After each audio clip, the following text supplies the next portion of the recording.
As you'll hear today, the Fern Hollow Bridge collapse should never have happened.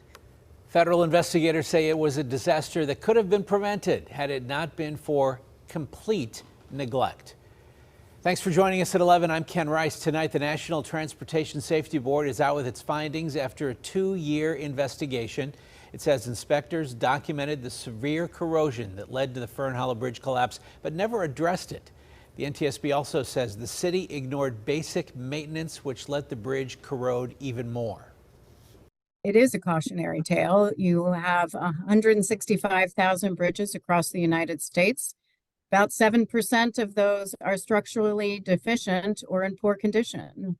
And so states, bridge owners like cities, townships, and municipalities all need to pay attention because this could happen where you are now.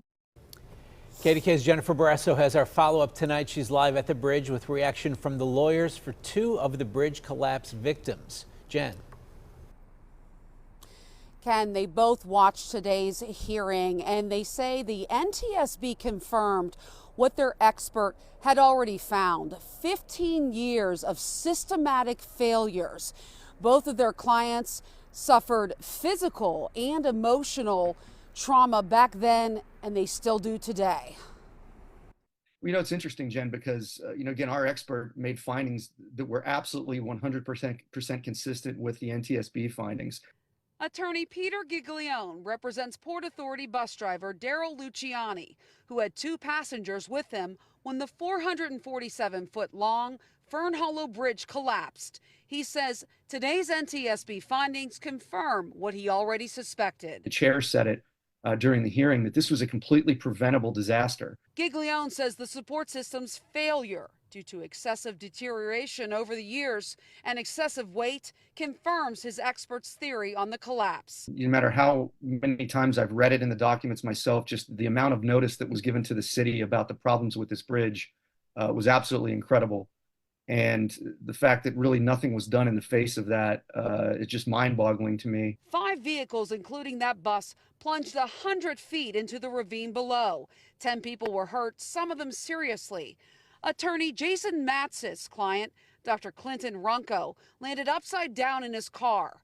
The then 75-year-old dentist broke his neck, crushed his sternum, and had blood clots in his lungs. They made it crystal clear that the city and bridge inspection companies were derelict in their duties and recklessly indifferent to and disregarded a major public safety danger. The next step is filing complaints. One engineering firm has not been served. Both lawyers expect the case will not get to a jury trial for at least a year.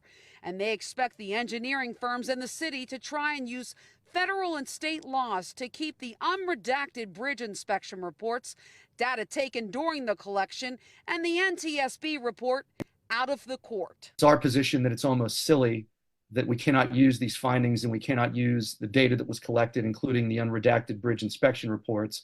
And quite frankly, these things should all have been made public before the bridge collapsed. They should be made public for every bridge. Nothing in litigation, high stakes litigation like this, is easy.